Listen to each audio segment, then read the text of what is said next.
मानाचं जहर हे एवढं काही सहजासहजी सगळं आपल्याला मिळालेलं नाही।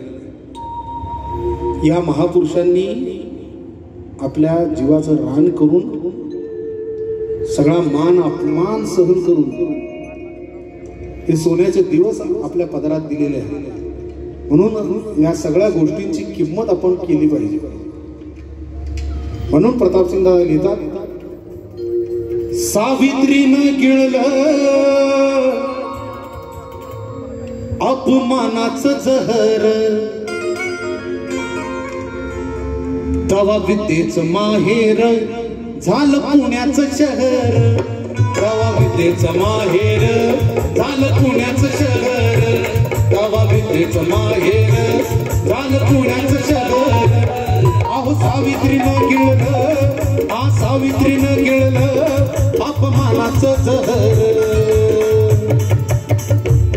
तवा विद्येचं माहेर झालं पुण्याचं शहर, तवा विद्येचं माहेर झालं पुण्याचं शहर, तवा विद्येचं माहेर झालं पुण्याचं शहर।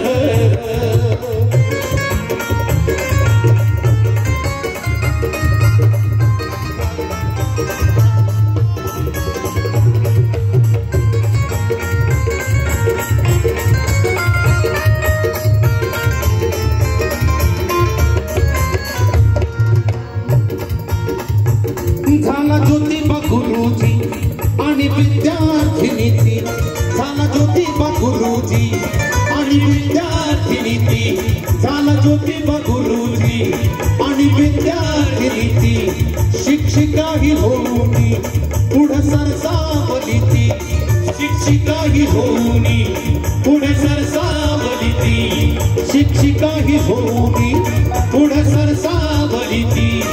अरे मुलींना शिकवाया, आ मुलींना शिकवाया तीन कसली कंबर, आ मुलींना शिकवाया तीन कसली कंबर,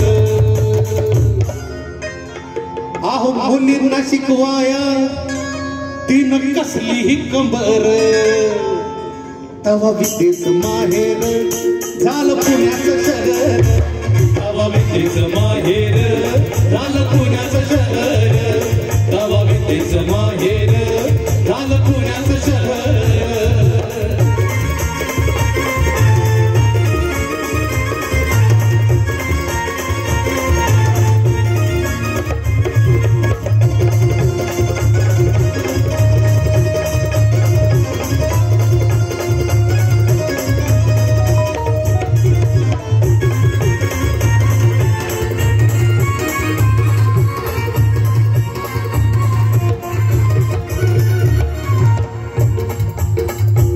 तिची मैत्रीण फातिमा, फातिमा बी नावाची सावित्रीबाईची मैत्रीण होती, जी समाजाने मुसलमान होती।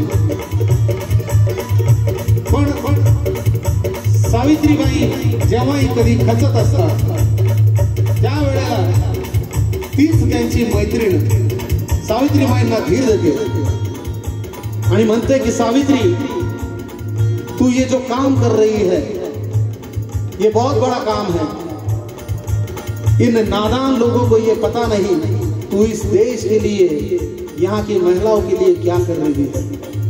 डर मत, ये लोग तुझे कीचड़ फेंकेंगे, तुझ पर गोबर फेंकेंगे, तुझे पत्थर मारेंगे, फिर भी तू डरना नहीं, तू तेरी मंजिल पर पहुंचना। हा धीर, हा आत्मविश्वास सावित्रीबाई मध्ये फातिमा बी निर्माण करत होती। म्हणून प्रतापसिंग दादा म्हणतात,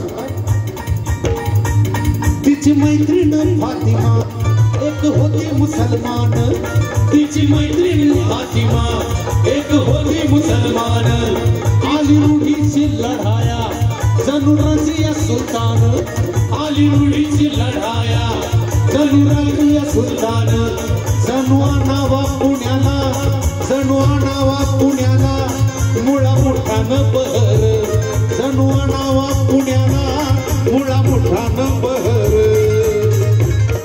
बघा या नगरीतल्या दोन नद्या मुळा आणि मुठा याची उपमा प्रतापसिंग दादांनी या दोघींना दिली। ज्या मुळा आणि मुठामुळे हे सगळं नंदनवन फुललेलं आहे, तसंच